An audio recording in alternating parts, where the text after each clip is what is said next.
This is part 2 of a 2-part podcast. Hey, this is T. Blankenship. Are you a fan of pie? Where there's pie at Permies.com. This pie grants the user secret access. You also get free things like videos of Wheaton Labs, the ability to add 2 thumbs up to posts, and more. To get pie, go to Permies.com/pie to get the inside scoop of what pie can do for you. Again, that is Permies.com/pie. So I guess. Go ahead. I was going to say, I'm growing on about 10 acres, so I'm very, very lucky in the area that I get to experiment on. But when I work in town at a historic estate and we do a garden and we're talking to people, we try to sell it as edible landscaping, as incorporating all these perennials into their urban landscape as much as possible with a few fruit bushes, and then having just, if it's raised beds or garden pots or whatever, containers to grow their annuals in.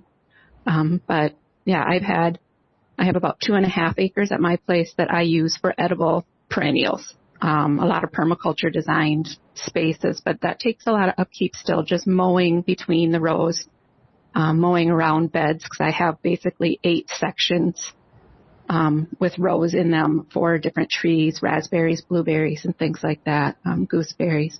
But I never knew that pocket gophers will go into a 50-foot bed of sunchokes, walking onions, and garlic chives, and they will take all of the sunchokes and they will redistribute them all over the property.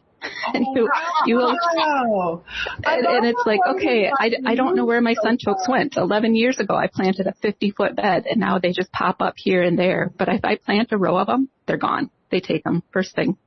So I always have to watch where they're coming up and then just go and try and find a few because the pocket gophers love them. So, yeah. But I like to frame it as edible landscaping. And that kind of sells the idea to the urban or the main populace. And fruit trees, except then they have to be harvested. And I find that bizarre, but I live in a city that used to all be orchards. So almost every house when we came here 20 years ago had fruit trees. It was just what was divided out when the suburban divisions happened. And now I would say less than 5% still have fruit trees. Most of those homes have cut them down because they do not want to harvest them for a week a year. They do not want to prune them. So how we encourage a world that is just innately lazy and doesn't want to physically engage in the earth, to engage in the earth and feel it's worth their time? I don't know, Paul, because I've been working on that for 20 years too. I suspect that maybe there might be just the level of environmental toxicity, pollution, bad air that gets into our bodies that makes it harder to do physical activity. And I know that's I had some health problems earlier last year that I wasn't able to be as physically active as usual because of them. And I kind of wonder how universal this might be. Or yeah, you said you're in Minneapolis, hey? Me? I'm in New England. You're in New England. Miranda's in Minneapolis. Okay. So I've noticed the same thing even with my 20-year-old adults. Like Colin and I have 4 mid-20-year-old adult children. And I'm like, I don't think I've witnessed universally this many humans being this level of exhausted and tired and not able to cope with the world ever before. And I really do think it's a combination of probably cell and toxicity in our air and our water. Yeah. I'm so happy today is such a nice day. I can open all the windows and I'm feeling a lot better than I have been in the last few days. But I have a lot to say about that, but I kind of want to go back a few minutes to the chaos aesthetic. Yes. Oh, I don't know how to beat anyone on that. Like, it's really, Yes. we've been sold this cookie cutter world of like everything Barbie. That's literally, when we first started living this life, I've always made a commitment to not buy any plastic that is not necessary and that is not recycled. So we have an almost plastic-free life. That's wonderful. But the plastic we buy is, reused plastic. And Yeah. I think maybe about year 3 or 4, a documentary filmmaker from Toronto wanted to come and film us because of what we're doing differently in life. And I freaked out inside. I grew up in like upper middle class suburbia. And all of a sudden, like the internal dialogue in my being was, oh my God, how can someone come with a camera? Like all my deck furniture is like old and everything's like not new and not perfect. And the first step I had to do is that work inside me. To be, well, yeah, Alexandra, the reason a documentary filmmaker wants to come and film your life is because you don't have a perfect plastic suburban home. And that's what they're trying to show the world, right? It's what we're all trying to show the world. But it's hard to not feel judged in that by the rest of the planet. Andres, could you go back to the image that you had just before? It was me standing on one of my hugelkultures. And so what I want to do is I'd love to talk about, for just a moment, the idea of the chaos aesthetic, which I believe is what I'm standing with in this picture. And so everything we grow here is very much a polyculture, and it's, I don't know, I think by the standards of your mom, it would be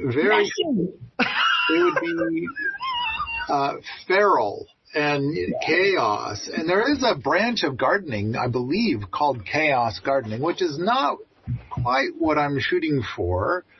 But the thing that I'm attempting to do here is I want to have polyculture. I believe, and I'm totally cool with the idea that I'm just crazy, but I believe that the root exudates of one plant are the food for another. And so earlier there was mention of getting a big sack of carrots, organic carrots, for $1 per pound. And the thing that bothers me about that is that those carrots were grown in a field, and the only food that they had as root exudates was the root exudate from other carrots. So there was no polyculture there. Yeah. And so, granted, those guys took on all of the discipline required to get those carrots to go in, to get grown out and put into a bag and hauled off, and selling them to you for $1 a pound is probably 4 times more than what they would get paid taking it to the commodity markets. And so they're like, score, we got $1 a pound instead of 25 cents a pound. We're smart and stuff. And so, but I kind of would prefer carrots growing in my, I don't know, it's like, I believe your word was chaos. And it's like, oh, I'll accept that. So, but I also think that this thing that I'm standing in front of, while your mother would be, pointing at it and shrieking the word chaos, I think it has a beauty to it. It is a type of aesthetic. It is something. And so when I see a bunch of plants growing in a row and all of the weeds plucked, to me, that sends a very strong message. It says, look, I made Mother Nature my personal bitch. Yep. And I kind of feel like that is not our function on this planet as gardeners. But that's my opinion, which I know is not just a minority, but a teeny tiny. Yeah, I'm like, can you tell the other 8 billion? and so, but I kind of feel like part of it is like, okay, so it's good that we're taking these pictures and videos and sharing them so other people can see them. And it's like, and granted, your mother will attempt to shame you into compliance with her warped view of you have to make Mother Nature your personal bitch. You gotta show her who's boss. Yep. And then if you get bugs, you gotta kill them. And if you get weeds, you gotta kill them. So her whole philosophy set is about more of a death philosophy set than a life philosophy set.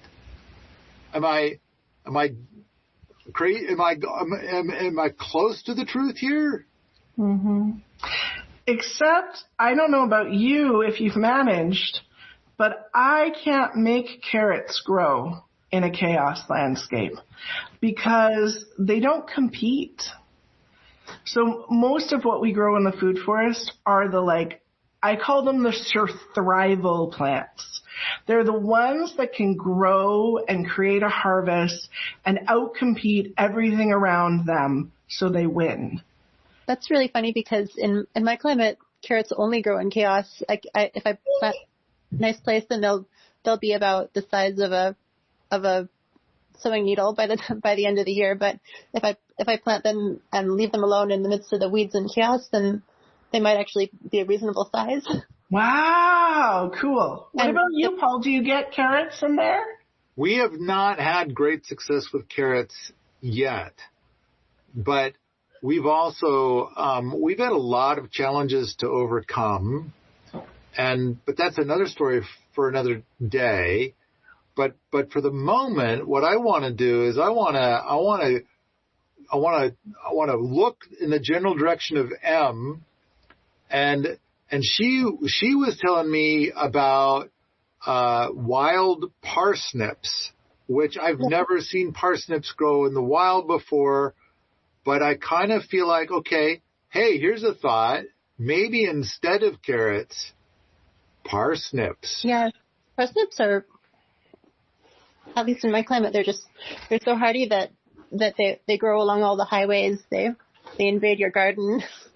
They grow taller than your head, produce tons of seeds that flutter all over the place, and people hate them because of the burns that they cause. But if you avoid them in summertime and only come in contact with them in the fall when they're ripe and ready to eat, then they can be a really nice source of food. But these are a wild parsnip, hey? Yes, those are wild parsnips. I also wanted to mention, I'm not sure how good they are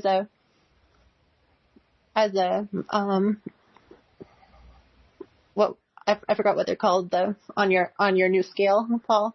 But they're the automatic backyard food pump thing. Yes, they're a bit harder to dig up, so I cannot get really as many out of the ground as I want to at a time, and they kind of oftentimes the roots will break off. And of course, this is a climate where the ground is frozen for many months out of the year. So, well, unlike carrots, and now I've planted some parsnip seeds here about 8 years ago, and I don't think any of them took. Maybe I need to send some of our parsnip seeds. I would love the idea of some feral parsnip seeds, but if they let me send them in the mail.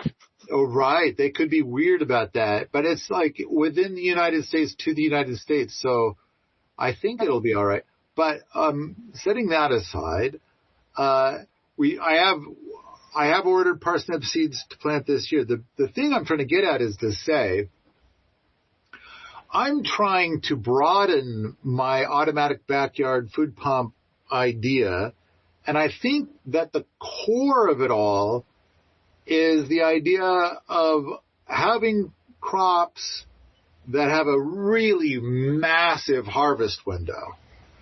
Yeah. Especially in Montana in the winter time. How is garlic climate? I'm sorry, what? Sorry, how is garlic in your climate? Because that's really amazing. We are attempting to get a feral garlic patch started.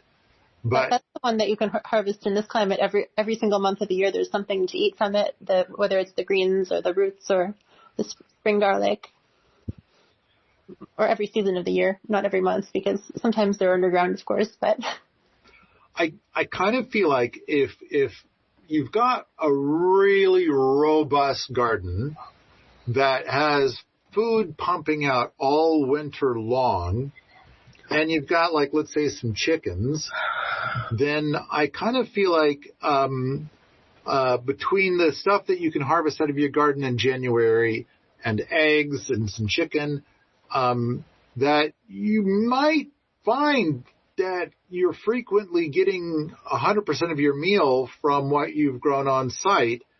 And but then if you happen to put up some applesauce and some dried apples and a little bit of this and that from your garden in the fall, then that's because, like, rather than like, oh, I gotta have this garage-sized pantry to put up all my food and store stuff so that my family can get through the winter, that you can reduce that by 90% because you got plenty of food out there waiting for you to go get it right now.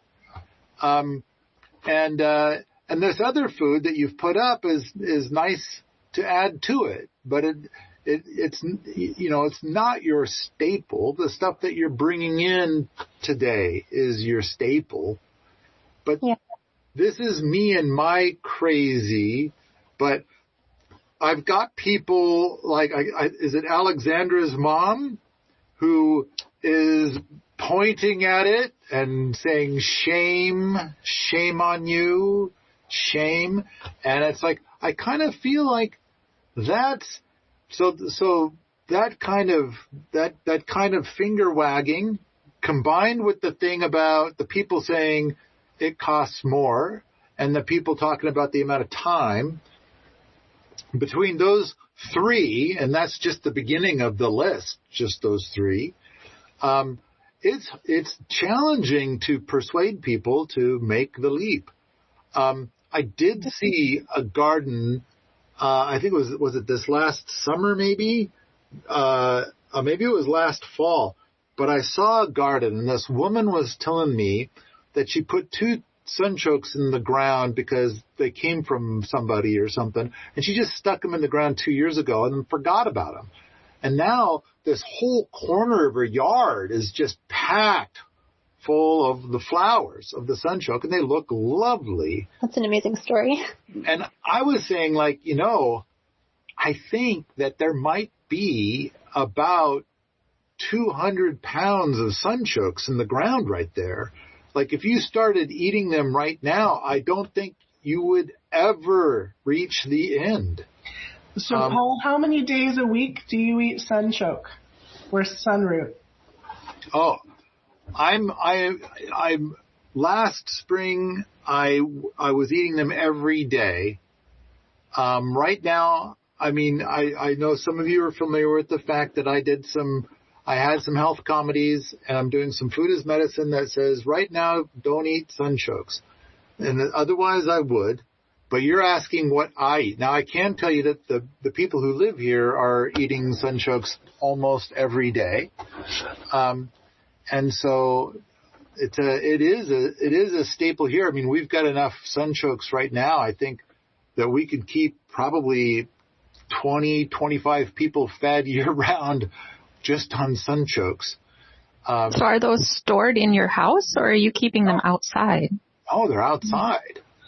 Where? Because, like, I've got a 6-foot deep frost line at my place. Like, there's nothing, I can't get a 1/4 inch into the ground for anything. You can dig anytime the ground is soft. So when it's frozen, you can't. but you still have, times in December and times in January and all the way through that it's soft enough that you can dig.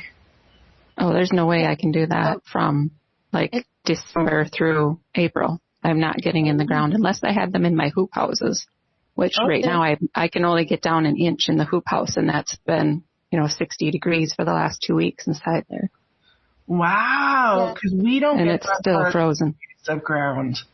Like I can do barefoot grounding almost every day throughout the winter. And we will get down to like minus 20 or minus 30. Oh, that's Celsius. I don't know what it is. Similar at Fahrenheit when you get low. But it doesn't stay hard. So, it might be hard for a week or two, but then it will thaw.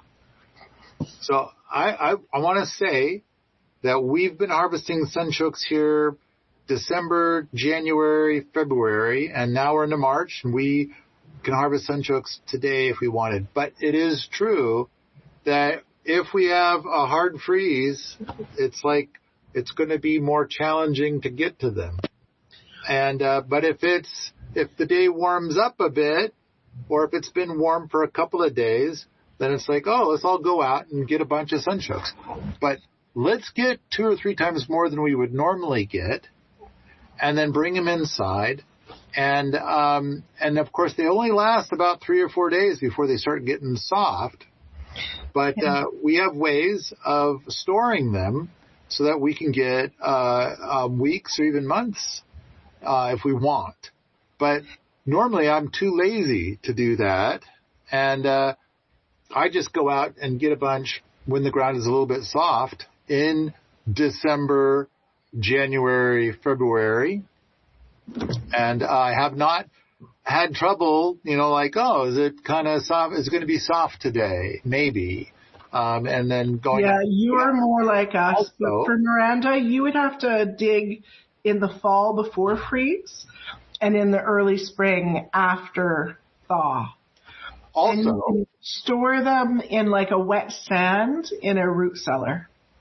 So also what I've done is gone out there and be like, I'm going to grab some sunchokes. And it's like, oh, wow, the ground is like cement. And let me try to pry. And it's like, oh, this is too much work. It's annoying. Go into the house, fill a pitcher up with hot tap water, go out and pour it over where my sunchokes are. And then pluck them out. And so I've done that a couple of times. And so the key is that there's food out there. And then the next thing is like if you've got a bunch of food out in your garden that you can harvest year round, and now I want to say 0 effort. So these sunchokes were planted years ago, and we didn't do anything for them. We didn't pluck the bugs or the weeds or the watering or any of that, and we just go out there whenever we're in the mood and grab some. So 0 gardening effort after the initial introduction. And normally we've got kale as well because it'll reseed itself. So there'll be kale, walking onions, and sunchokes year round. And we're going to expand that hopefully with parsnips and the skirret and some other things. But as long as there's all this food out there, just this enormous amount of food, it comes with a beautiful sensation of safety. Because if anything goes weird, I have an enormous amount of food. Whereas the people that didn't garden, if anything goes weird in their life or, I don't know, outside of their lives even, and food becomes scarce, they're in trouble. I'm not. And so when people are talking about the amount of work or the cost, it's like, here's a whole bunch of food, an enormous amount of food that just sits there and patiently waits for when the person's in the mood to go get some. Something I wanted to bring up is the community that maybe in previous times people would kind of get together as a family, and the community aspect of it, all doing the same thing together, would have energized people to be able to put up this food and preserve it. And it just also reminds me of reading about the Native Americans on the plains putting up prairie turnips, which they're in a cold climate where the ground freezes too, and they would pick all the prairie turnips they need for the winter and then braid them to dry. And that kind of makes me think maybe in colder climates, like Miranda's, I think would be maybe we dry the sunchokes or the prairie turnips. They dry perfectly, and then they rehydrate perfectly. Yes. Yeah. A couple of interesting things. One gal was telling me about how she's got a bucket with some soil in it, and that she keeps in her refrigerator. And then she puts a bunch of sunchokes in there, and she said one time she forgot about it, and she went in, and it was a year and a half later, and she pulled those sunchokes out and went and stuck them in the ground, and they took off. And so, boy, that's going to keep your sunchokes a long time.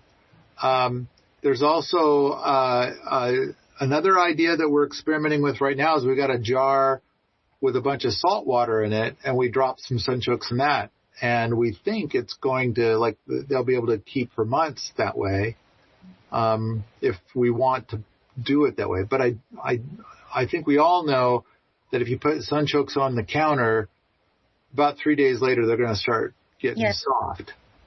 Yeah, they just dry. So when you start learning about drying as a preservation for your fruit and veg, the whole world changes. The first time I dried herbs, I think I was 20-ish, and I threw them away because I didn't even know if they were edible still because I had no one to teach me. But 30 years later, drying food has been my priority focus in terms of preservation because it is the way people have cared for themselves in winter for millennia, and because it is a zero cost food storage. And so most of our greens and our herbs and our sunroots and lots of our fruit all gets dried as a storage option. No, I think the beautiful thing with drying or canning or freezing or any of the food preservation techniques is that you end up with a slightly different food product, which then adds variety to your menu. So, I think apples are like one of the most wonderful things to grow. Their harvest window is a little small, but we had one apple tree that was pumping out apples for 6 weeks. We thought that was pretty amazing that, just constantly pouring off apples. But there's the idea of the fresh apple. There's the apple sauce, the dried apple. We experimented last year a lot with concentrating our own apple juice. So you have a bunch of apple juice, and then we just put it in the crock pot for a day, and it reduces it about 70%. And then we would use that to make jams instead of using store-bought sugar. So we hope to move over to using all fruit sweeteners instead of sugars. But it does when you and on top of that, I kind of feel like a thing I want to do is we've got these giant solar food dehydrators, and one of them has the rocket assist, and that's now we're to a point in time when that's the only one anybody here wants to use. And then they don't even care like what the weather report is or whatever. They always, once they get it loaded up with a bunch of stuff to be dried, they always start a fire in the little rocket part. Always, because I don't know, they're on autopilot. It doesn't matter. It's going to get dark, and this way it'll still be a little warm, and the air will still be moving through the system. But everything dries about 4 times faster with that. And it's like, so everybody wants to always, and I just kind of feel like this thing is so great. I kind of want to infect more brains with knowledge of this thing's existence. Because you're right. Once you start drying food, everything changes. And there's so many ways to do it. Mm-hmm. And many ways are easier than others. And many ways are cheaper than others. I met a guy once, he's like, here, try these prunes that I dried myself. I think it costs about 5 times more than if I just bought the prunes at the store to dry them, but, you know, they're still good. Anyway, sorry. Once we start talking about how to dry food, I suspect that'll fill 2 hours. But one of your big harvest ones is mulberry. Mulberry has maybe 3 weeks, I would say, of daily harvest. I don't know if you've played with mulberry, but it is a very, very, very big tree, and it grows very quickly. And it's cool because a mulberry looks like kind of like a raspberry or a blackberry, except with a tiny little stem, and it grows right off of the wood of a tree, which is bizarre. And to harvest mulberry, you're best just to put a tarp or a sheet on the ground and shake the tree. And so every day for about 3 weeks, you get a huge bowl of mulberries from shaking the tree. Hi, this is Mark. There are a lot of reasons to get angry these days, but I prefer to focus on the positive things that we each can do to make this world a better place. The book, Building a Better World in Your Backyard, Instead of Being Angry at Bad Guys, is a great resource for just that. Instead of throwing my arms up in frustration at governments or big corporations, there's a list of ideas that we each can tackle to affect change. Information about this book and other resources can be found at permies.com. So I have a lot of mixed thoughts about mulberry. I do know that whenever I encounter a person who has a whole bunch of fruit trees and they're angry at the birds, and they say, like, I don't get any of the fruit from my own fruit trees because the birds always get to it all before I do. I always think about the mulberries because the birds prefer the mulberries over any other fruit, and so sometimes they'll be so busy eating the mulberries that they won't eat your other fruit. Yeah. And you'll get to have some of your own fruit for yourself. I don't care for mulberries myself. I mean, no. I like the idea of feeding them to chickens because the chickens will self-harvest. I like the idea. Which color mulberries have you had before? I'm sorry, what? What color mulberries have you had before? Black. They look like black. They look like giant, long blackberries. There you go. So mine are tiny blackberries. And there are other ones that are white berries. So there's so much variation in mulberry that if you haven't found one you like yet, I would say keep trying. Yes, there's a nearby tree that's a white mulberry tree, and it's just so hard to tell which ones are ripe. You have to put your finger on every one, and if it's soft enough, then maybe it's ripe, and you try it. And just shake the tree, love. Okay. Because the ripe ones all fall on the ground, and the ones that aren't ripe stay on the tree till tomorrow. Okay. But it's kind of like radish peas. Do you guys do? Radish peas is something you could put on your a massive harvest food, if you like. But they're really hard to tell which ones are nice and tender and which ones have gone hard. Hey? Yes. I don't know, that the whole thing where you can't tell is a big deal to me.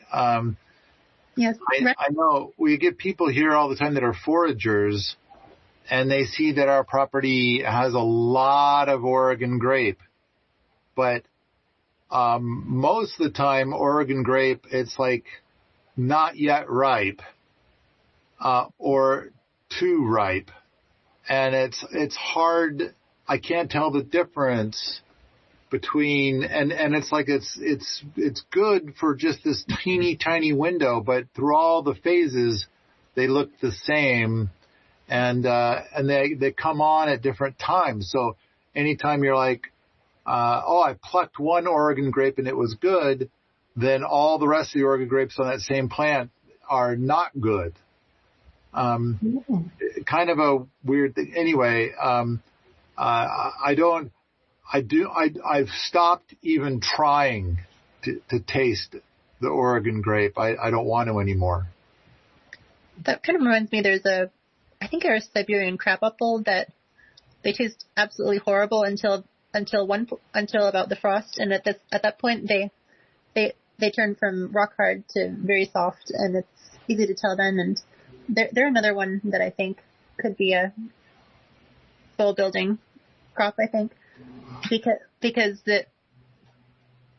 it's like they don't get a lot of predation, but they have just this so much flavor to them that you see them a lot in ornamental plantings. But I eat as many as I can whenever I see them, just because that they're really good. They're kind of this sour, sweet, almost like a candy flavor. So, as we're getting to the end of our recording thingamabob here, Em, you before we started recording, you were talking about how you would like to talk today a little bit about foraging, and I do feel like that is just such a critically important part of all of this. And then of course some of the people said that the thing that I'm doing is I'm basically, I guess, doing forage gardening, which sounds cool to me, but authentic foraging is, I think, or normal foraging, I should say, is going to be more like, it's already growing there. And then there was some mention of what some of the native folks did. And so where I live, like Lewis and Clark came through here with Sacagawea, like within a mile of where I'm sitting right now. And on the way through here, apparently she found sunchokes and was feeding these guys sunchokes. That's amazing. Yeah, so I'm kind of like, I'm really liking the sunchokes now. So do you think your patch is descended from those sunchokes? Absolutely not. I imported these. I have a wild patch. It's kind of it kind of has a lot of weed pressure, so I'm going to try to spread it, but yes. My understanding is with sunchokes is that if you never harvest them, the plants become kind of small and pathetic, and the tubers become small and pathetic. I harvest them, but it doesn't make a lot of a difference. Oh, okay. I guess that's what I was fishing for. Scoutweed or bishop elder. That if maybe Miranda knows about them. In my area, the two big forage things that the general public is wild for are two things that cannot be domesticated. And so morel mushrooms. Yes. And I'm going to say huckleberries, knowing that the word huckleberry changes from region to region. So I'll qualify it a little bit by saying Montana huckleberries. Yes. Are they a vaccinium species? Boy, that part I do not know. Oh. Okay. But I do know I have heard about huckleberries, like 6 different things from 6 different regions that are called huckleberries. Oh, there's morel mushrooms right there. Gailussacia, I think they're called. This area's huckleberries, they're really good too. But I never find very many of them for some reason. Might just not be looking in the right places. I know that in the Pacific Northwest, the thing that they call a huckleberry it looks more like a gooseberry, and it's a red high bush berry. Yeah, those were my favorite when I was a kid. And then around here, the huckleberries are kind of they look like a reddish blueberry. They're smaller. And they definitely have a taste that is different than a blueberry. They taste more like a cherry, maybe. Do they have a base that looks like a tiny apple base? Or do they have a base that looks like a blueberry base? Ooh, good question. That's how you tell. So, like, we have service berries or Saskatoon berries, which are a tree berry, and they're blue like a blueberry. Yeah, we have tons of those growing wild everywhere, including on my hugelkulturs. Cool. And those ones will have like an apple base. They have like the rose family base to them. And then the vaccinium species will have more like a square base. Okay. So the service berries, I gotta tell a quick story. I was visiting up near Flathead Lake, and this guy is showing me his property, and he pointed at this serviceberry, and he said, "I'm going to rip that out. I've got this seed catalog or this tree catalog, and I'm ordering up Saskatoons." and so you do the face palm, and you're like, "It's actually the same thing," And he's like, "No, it's not. It's a totally different plant," and it's like. No, it's the same species. It's the same, and it's like they're also called Juneberries. And so Juneberries, Saskatoon, and serviceberries are all the same thing. And it took me about half an hour to convince him of that. Yeah. Well, and it depends on the variety, whether or not they're really delicious or not. So his wild variety might have been kind of seedy and bland. And the one he was growing was grown for a really juicy berry. Is the same as like cauliflower and broccoli and cabbage and kale are all the same species. Right. Right? They're just grown for different parts, so they become, really tender in different regions. I think that a lot of the issue people have with wild fruits is that they don't get them from the right soil and shade conditions, and they're not in a place where they're able to fruit well. And there's only a week that they're perfect, right? Because before that they're not ripe, and after that they're dried. Yes, I noticed the wild around here are so delicious, though. They're kind of red colored. They're just the ordinary wild. They're whatever variety we have here, but. I think another thing that we harvest here, but most Montanans don't think of as a food, is lamb's quarters. And we eat a lot of that, but it grows everywhere here, including on our hugelkulturs, and we just let it go. So we eat a lot of that. But okay, you had a lot to say about foraging. Like, how much of your diet would you estimate is from foraging? So for me, I think I get maybe at least 70% from vegetables from foraging in the summertime. I'm still working on the staples like the root veggies and making sure to have enough acorns. I didn't really get to the acorns very well this year, but so I would say around 70% of my vegetables, and then for my valley, it's a little bit iffier with fruit. But nice. Yeah. And so what are the things what are your bigs for calorie wise from foraging? So parsnips are probably one of the biggest, acorns too. Mushrooms in late summer. I grew up foraging, so late summer, we would often just have pasta and mushrooms every night, especially hen of the woods and chicken of the woods, chanterelles. What else? There's for maybe summer there's milkweed, which is a very big one, which we do boil. We don't just, or I tend to boil it because I don't think I can digest gigantic amounts of raw milkweed. But other ones are ramps. Ramps are a really good calorie source that is something that people are something that needs more attention in terms of intentionally spreading them to areas that have been abused and logged so that they don't have their natural populations of ramps and wildflowers like they used to. There's wild carrots have just gotten into this or last fall that are very good. They're a little bit more like the wild parsnips or parsnips in general than your cultivated carrots.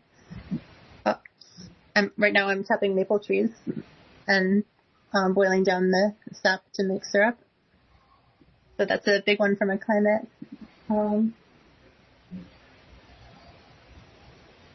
I kind of, so I know Mike Hosel has a sugar bush and he makes maple syrup every year.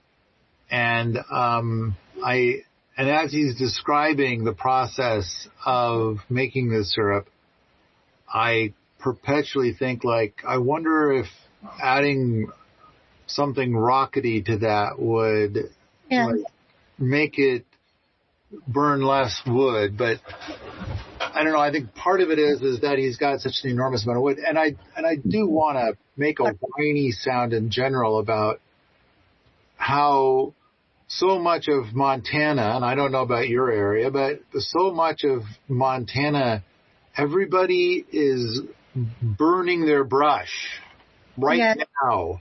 We have some of that here. Not a lot of it. I think people are a little bit like this is the sort of region where permaculture is almost a household word, and people are really environmentally conscious and want to let it decompose or leave it for wildlife habitat oftentimes.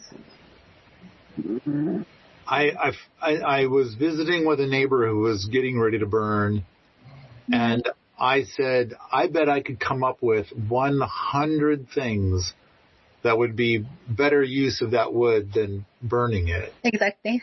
And he didn't have time to even hear the first two. Mm-hmm. And it's like, okay, that's fair. It's your wood and your property. You get to do whatever you want. And of course, it kind of comes back to, is it Alexandra's mom? Where it's like, seeking, a particular aesthetic, and it's like, I need this to all look a certain way. And if I burn it, it's cheaper than putting it into the garbage can. Yes. So I wanted to tell a story quickly. I have kind of a neighbor lives across the valley, who has shown some interest in foraging. And so I teach him, a plant or two whenever I see him, and time of year. But I ran into him at the local store the other day and I was buying a bit of cheese. And he said, "Oh, so you eat real food?" Aha. It was just like probably sunchokes are more, I mean, it's not bad cheese, and I like cheese, but, I don't have animals. So, like all these acorns, to me, that feels like real food. That nettles, they're so delicious and nourishing. I don't know how I could probably go on forever about how amazing nettles are, but. No, yeah, nettles. I think that could easily fill 3 or 4 hours right there. They're like the superfood that. Tell me about how you eat acorns. How So you boil them? Yes, so we have the red acorns mostly, red oak acorns. It's harder to leach them it's harder to turn them into flour than for white oak acorns, which is what a lot of people have in different places, like further south in some cases, or especially in, maybe more like in Europe. There, in the UK, there's a lot of white acorns, but we have red acorns, which have about 30% fat in them, which is amazing, but that means it's harder to turn them into a flour that's usable. So I essentially crack them open. I dry them. I crack them open. I put them in a pot, bring it to a boil, leave it for about 12 hours, pour it out, do the same thing again, and continue for about a week until they taste good. And actually, sometimes I've given them to people, and people think that the less leached acorns taste better than the more leached ones. So maybe they just need a little bit of that tannin. But I think if you're eating them a lot of them, then it makes sense to leach them a bit more. So then, I don't know if I've ever had an acorn flour. I've always kind of felt like acorns are more like pig food, but I know it can be done, and that it just takes work to, do like the process that you just described. When you're all done, you have a paste of sorts. A what? A paste. Well, for me, they're the whole acorns. Okay. I use them essentially like beans. Oh. Or like a rice almost, but a big piece of rice and stuff. Okay. All right. That's my use of them. And do they starch? Do they taste like a fatty rice then? Yes. Oh. Okay. All right. Well, we got just a couple minutes left. Does anybody else have anything they want to say to kind of wrap up grow our own food for today? I think the thing that we really haven't touched on at all is how necessary it is for the earth for us to be growing our own food. Because, caring for the planet is such an essential part of having a place to live. So while lots of people want to spend money on a gym pass and go work out on equipment every day, if we pick up tools and shovels and we put that energy into the earth, exactly, we get a wonderful body workout and beautiful food. And so looking at those places, Paul, where we can take the energy resources that we put somewhere not useful and put them into growing our own food, then we create a commodity based on shifting value and caring for the earth. I think that along those lines, because so much of my passion of this stuff that I do comes from how do we solve these pollution problems? And I think I'm going to make a statement I think is true, but I could be wrong. I think half of the world's pollution is rooted in our food. And if you and so many people want to go and fight a fight with a bunch of politicians and corporations and whatnot to clean that up. I really think that if you get the food from your garden, that cleans it up. And so I think it would be, and plus the other thing is that there's a lot of anxieties these days about so many different things. And I kind of feel like the pressure to people to get a job so they can pay their bills, so they can finally solve financial problems, so they also need to get a better paying job, and so on and so forth. And they got to pay for the food, and they have a family, and they have to feed all these people, and so they need a job that pays even more, and the cycle is kind of endless. It just seems so very, very stressful. I kind of feel like what I want for these people to do is grow a garden. And I want to talk about a garden that's really easy and pretty much free, and as opposed to how most people are advocating spending $20,000 to grow $5,000 worth of food, or putting in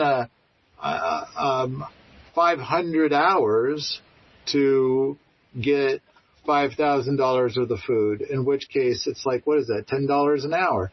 I would much rather advocate for something where they will actually save like $5,000 per person in their household by having a very simple garden. And it won't even take up very much space. And yes, it will offend Alexandra's mom.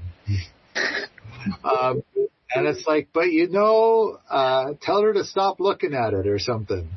But so this garden, this picture that we're looking at right here, I'm growing this garden on a very narrow shelf of solid rock. And so people complain about clay or sand, and it's like, oh, I got you beat. I'm growing this on rock. This is a solid rock. And it's like I think that this is sitting on something that's about, I'm going to guess it's 7 feet wide. And so I've planted these hugelkulturs that are 11 feet tall on a shelf that's 7 foot wide rock. If I remember, you had to bring that soil from other parts of the lab, right? I did so this is base camp, which is a solid rock. The lab has deep alluvial soils, but I think 2/3, so there's a lot of logs that we found on site. Yes. And most of the dirt-like material came from the same property. There's a sand pit off in one corner. And so we brought a bunch of that over. But we did bring some soil down from the lab in a dump truck. It's true. Yeah. So, but it's, at the same time, I kind of feel like, well, the amount of work we put into building this hugelkultur would be unacceptable to most people, I suppose. The key is that, there's a lot of food in this picture, and we're growing it on solid rock. So yeah, you don't have to. Solid rock sounds kind of impossible, but we did a thing, and so But the great thing is it's 11 feet tall. So we replaced 7 feet of shelf with 22 feet of garden. 11 feet on this side and 11 feet on the other side. Yes, and it lasts forever too. I mean, not forever exactly, but it'll last many, many more years from now, the effort that you put into it. I think so. Hopefully. Yeah. So, is Miranda still here? Yep, I'm still here. Okay. Miranda, do you have anything else to add? It seems like you've been quiet a long time. Maybe, do you have anything else to add before we wrap up for today? No, I like hearing from other people. I know our climate zones are a little bit different. I've had a solar dryer and everything inside. We have such absolute humidity in the air here in the summer that I have to have fans. I have to have electric fans running for trying to dry anything. It's a very big challenge to try and just use solar for drying here. I do have, I've had permaculture gardens going for about 11 years. I love to use hugelkultur. Usually I use it to fill in ravines because I have 5 acres of land with former corn and soy fields. And so and they're all on at probably a 15 to 20 degree angle on heavy clay soil in the hills. And so we have to try and repair those ravines. And so I do hugelkultur there to get a slow breakdown of nutrients going into the soil and, not letting everything else erode. So I have used that. I like to hear what works for everybody else. And I don't think there's any one method that works for everyone. So I think we have to really work at what works good in this area, what works good in an urban environment, what works good on heavy clay soil. So, yeah, I think it's good to share ideas. Yeah, I'm glad that we're not all required to grow it the way that Alexandra's mom would be comfortable with. And I think that each of us is an artisan in our own way. And the way that, so when we grow food, we each have our own philosophy sets and our own artistic way of going about doing it. That being said, Paul, my mother's kale is about 10 times the size of the kale on your hugelkultur. She grows brilliantly beautiful, huge vegetables. And that spacing is a lot about what allows a vegetable to get really, really beautiful in the ground. So, there's different ways. I think I should point out that I think that the picture you're looking at right there, I think that's from late May. And so that kale is just getting started for the year. But in that picture, but along the lines of what you just said about your mom, I visited a garden last summer where everything the guy did was organic. It was all monocrops, and he had nets over everything because he had insect trouble like there's no tomorrow. But he had onions that were almost the size of basketballs. They were about like that. They were Walla Walla sweets. Giant. I've never seen an onion that big. Yeah. And he had a lot of, so I kind of felt like when talking to him about gardening, I feel like I'm the Padawan and he's the master because, and granted, I do everything the opposite way that he does, but clearly I'm the doofus and he's the brilliant because he's producing more food than I am. And he's also, and it also I'm jelly about those onions. And there were a few other crops that he had where it's like, wow, that is. Yeah, my mom's beets are like that too. So it is what I have learned to take from that agricultural model into the food forest is spacing. So what we do now when there's enough hands on deck, because if there isn't enough hands on deck, our gardens look very much like that, and they're all wild and they grow themselves every year and we do nothing except harvest. But when we have hands on deck to make spacing, we've actually started doing a technique that I call nesting, so that around each of the plants that we value more than the other plants in the food forest, we create sort of a mulched nest. We usually do a layer of compost and then a layer of straw, say around the base of that kale.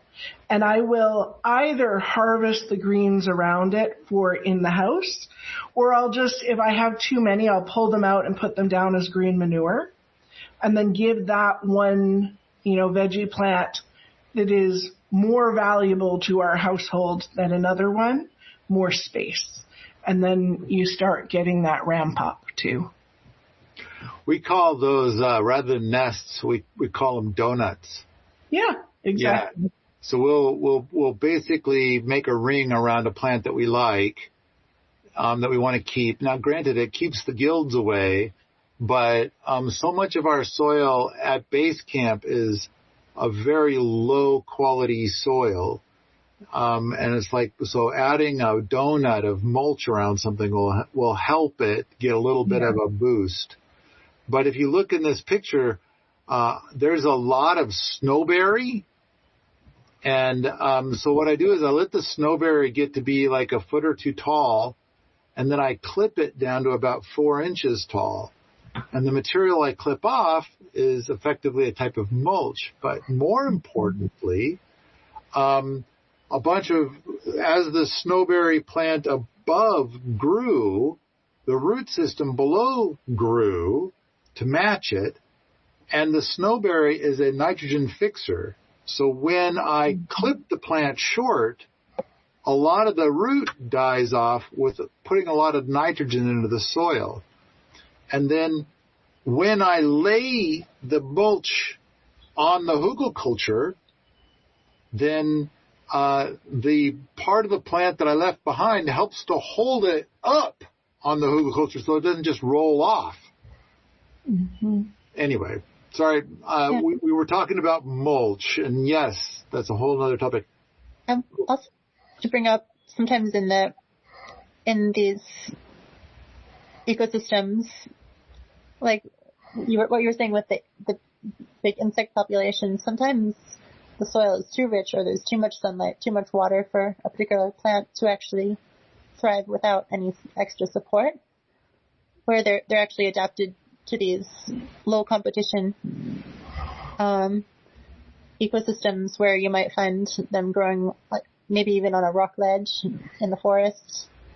But then they're transported to these sunny, well-watered, well-composted gardens that should be growing sunchokes or milkweed or any of those sunny opening, rich soil, riparian loving plants that we see. And like there are the ramps too in the forest. It would be hard to grow ramps in full sunlight because they require, but they're kind of delicate. They have this short season between kind of the ground is thawed out, they start growing, and then when the leaves on the trees come out, they stop growing, and then they're done for the year. These patterns of growing that maybe we aren't looking at as much in the domestic plants, but they're still the plants still remember their original habitats. So I think it's time for us to wrap up, mostly because I know that I told somebody that 9 minutes ago I would be outside and going with them to Cooper Cabin.